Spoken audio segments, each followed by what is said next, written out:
What's the deal with Skylanders? Yes, that game from the 2010s that ruled the kids' gaming world. But here in 2025, people still love it. Why? Since Skylanders Imaginators released in 2016, we haven't had any other Skylanders content other than Ring of Heroes, which was a mobile game, and even that has been gone for years now. But yet at least once a month, I'll see a video on YouTube that's titled, "What Happened to Skylanders?" I played Skylanders, and even, "Do you remember Skylanders?" And these videos almost always rake in viewers as if Skylanders was an ongoing franchise here in 2025. But absolutely shout out to the people that make these videos because they're almost always well done and very descriptive on the franchise. But why are they getting so much attraction? Why does the single mention of Skylanders attract people like a magnet? Still. Well, I was pondering that exact question as I paced around my room full of Skylanders stuff. As someone who has a YouTube channel dedicated to not letting the series be forgotten, and then it hit me, and I figured it out. So today we're going to be looking back at the Skylanders games and also a little bit deeper into the actual idea of the games themselves to possibly reveal the answer of why Skylanders is still somewhat alive. As always, I'm Victor of Saving Skylands. Enjoy.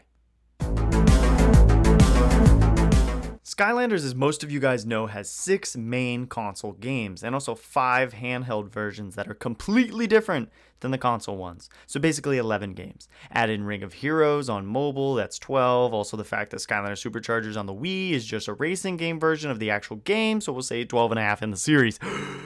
Judged as a video game, they're all pretty solid. Yes, they have their ups and downs just like any other game, but overall the series was extremely successful and there was good reason for it. So let's talk about the mainline console ones because that's what most people played. Skylanders Spyro's Adventure started the series and kicked off the Toys to Life craze. The game featured the coolest gimmick any kid or really anyone had seen up to date. Actually buying a toy, putting it on the portal, and it coming to life right in front of our eyes, truly making us believe that they were alive the whole time. With an engaging story that made us believe that our toys were actually alive, fun gameplay with unique moves for each Skylander, and an absolute banger of a soundtrack, the game exceeded expectations and spawned another entry. That being Skylanders Giants. Giants took nearly everything SSA had, Skylanders Spyro's Adventure for those non-nerds out there, and made it better. Truly perfecting the formula they created in the first installment, Giants featured more in-depth gameplay, a story that picks up right after SSA with Chaos being more evil than ever, seeking revenge for the events of SSA, beautifully crafted levels with brand new challenging enemies and boss fights like the iconic rapping Drill X, another banger soundtrack, and the start of the quote-unquote gimmick lander, the Giants. The Giants were bigger and stronger than normal Skylanders and also had special abilities during levels, like not needing bombs to go through blocked walls and feats of strength rewarding you money and legendary treasures. Selling nearly 5 million copies, obviously, they had to run it back again. For the third installment, we had Skylanders Swap Force, which I do think to this date is still the best overall video game in the Skylanders franchise. With a budget near a Call of Duty game, 100 million. And it definitely shows. Swap Force is the complete package, again taking what they had and enhancing it by 10. Introducing many new parts of Skylands and never seen before NPC characters, we were off to a hot start. Gameplay wise alone, Swap Force is a huge upgrade from both previous entries. From more intricate gameplay mechanics, smooth graphics, to the all wonderful jump button, this game is fantastic. Oh yeah, also throw in the fact that our gimmick landers are the Swap Force. The squad of 16 brand new Skylanders that can swap tops and bottoms to combine into 256 combinations, with each one being completely unique, requiring lots of practice to master them all. Now I don't think you understood me, so let's bring it back a step. That exact number of combinations is 256. That is basically 256 different Skylanders. That's insane for a roster for any game. Also throw in the brand new Skylanders, the new cores, reposes, Series 2s, Series 3s. You nearly have a roster of almost 300. That is insane. Now moving on from the Skylanders and talking about the game itself. It features tons of content, from another great story with awesome level designs and length to the post-game content. Swap Force is overloaded with post-story content. They still have the PvP arena, and it's better than ever, but they also added in many more modes. Arena challenges, both solo and co-op, bonus missions, quick and fun levels that are closer to Giants and SSA length, swap zones, which were special challenges for the Swap Force, time and score challenges. These challenges provided extra reason to replay the levels. Time being how fast you could speedrun the level, and score being, well, highest score possible by defeating enemies and avoiding being hit. And probably the most underrated feature, online leaderboards. Here's where, still to this day, you can compare your time and score challenge scores to any of your friends who play. A truly amazing little feature that wraps up this game into a perfect little package. A package that sold for $70. $70 in 2013. Where you had to spend hundreds more to 100% it. Worth it. In comes 2014, and in comes another Skylanders game. Probably the most iconic and remembered game from the franchise, Skylanders Trap Team. Trap Team perfectly wrapped up the previous game's characters and stories and brought them all together. Also introducing the coolest gameplay mechanic, trapping villains. Duh. Now, I'm not going to spend too much time explaining how that one works, but I'm thinking you guys understand. Defeat, trap, become. And it was done to perfection, especially for Activision.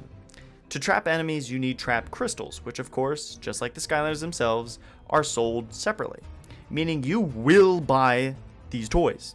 Trap Team also introduced two new elements, light and dark. Now it's a debate if it was a good idea or not amongst many, but overall it was pretty cool. With Trap Masters running the show with the all new cores as backups, throw in the crystals to trap enemies, and my goodness, our parents' wallets were crying. The story was definitely something Skylander fans needed and had never seen before, Chaos not being the main villain the entire time. Trap Team introduced the Doom Raiders, an elite team of evildoers featuring the characters like Golden Queen, Wolfgang, Gulper, Dreamcatcher, and a familiar face in the Chompy Mage who was seen in Giants. Other than that, Trap Team really didn't do anything mind-blowing. Yes, it had fantastic Doom Raiders and those boss fights that haunt our dreams forever, but the gameplay and visually, the game was on par with Swap Force. Other than that, I mean, you could talk about the glitches, but we'll blame that on a short development time. Obviously, Trap Team got a follow-up with that being Skylanders Superchargers. Really? Okay, hear me out. Superchargers is actually a crazy good game. It just didn't fit in with their older brothers and sisters, okay?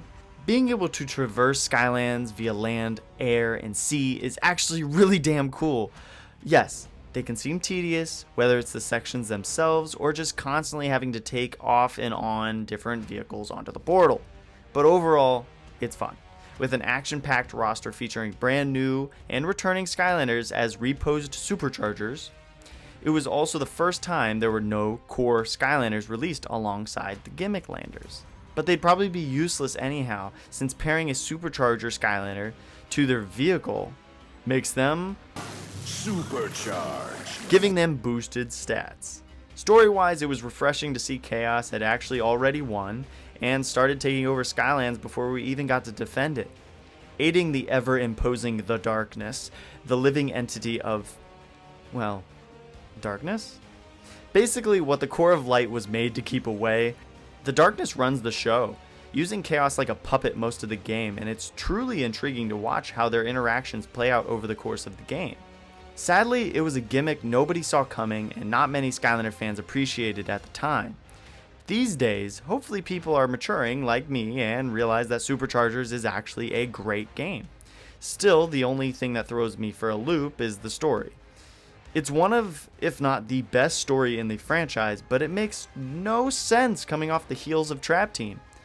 But hey, we still have one more game to go.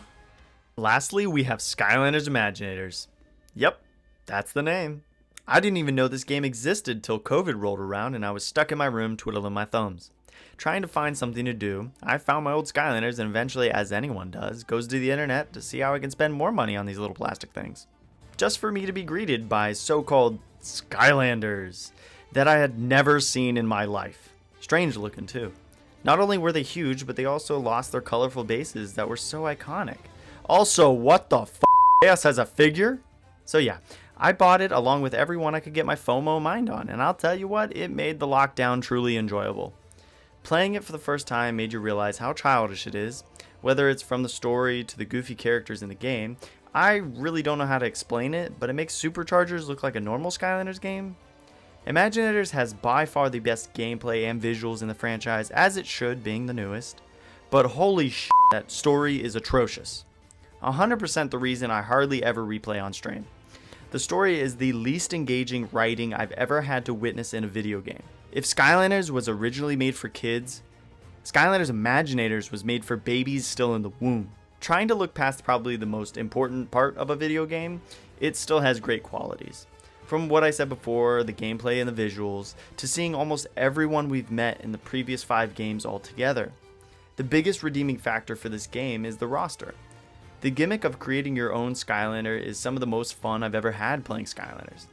Not just that though, using the all-new Sensei and Villain figures. Awesome brand new Sensei Skylanders and Villain Sensei figures featuring some of our most iconic enemies, such as Golden Queen, Wolfgang, Chompy Mage, and the craziest Chaos. They're all done extremely well from gameplay to a figure standpoint, and they're by far the most memorable part of that game. Okay, so now that we've covered the games as video games, now it's time to take a look at what makes them even possible. The toys. Now I'm gonna be honest here.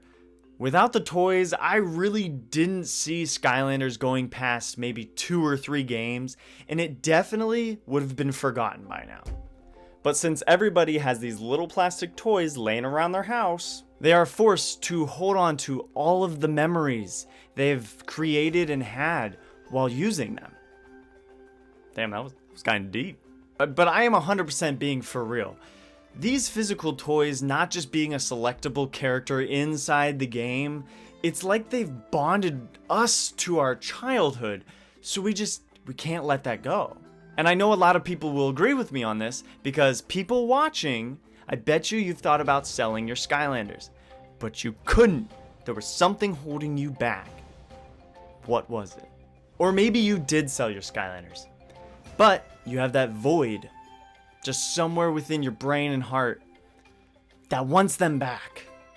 Why? It really sounds crazy, but it's true. Skylanders has still, to date, done something that no other game, no other product has been able to recreate. And it's almost poetic. Skylanders lives in anyone's hearts who has played it. Whether it's the memories of getting your first ones or maybe playing it for the first time, even better, playing it with the ones you love. Those memories will always be with us. So it makes sense that when content creators like myself make a Skylander video here and there or create a whole channel dedicated to this franchise. It's almost an urge to seek fellow enjoyers of the franchise and to want anything new out of Skylanders because of how we felt when we were kids playing it. Now speaking as my 24-year-old self who started playing this game when I was 11 in 2011, I can proudly say that it is impossible to forget or move on from this franchise because it grew up with us. Despite if there's a new video or it's the exact same video with the same title and premise, we're still going to click it. It's almost like an instinct, because it's like seeing an old friend every time you see it mentioned. Skylanders is dead. That's true whether you like it or not. No new content after like 10 years solidified that a while ago. But for those still enjoying the franchise, what now? Since making content, I've seen how this franchise has impacted so many people in a positive light. Whether it's watching us streamers play and talk about it, or doing their own thing, I've seen amazing artists and creators use their imagination to expand on the franchise with their own work, and it's really cool to see, especially when they build their own communities, with others enjoying and appreciating Skylanders after all these years.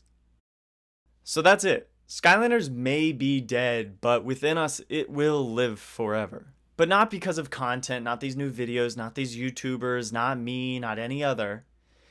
It's you and me and the bond that these little figures made with us.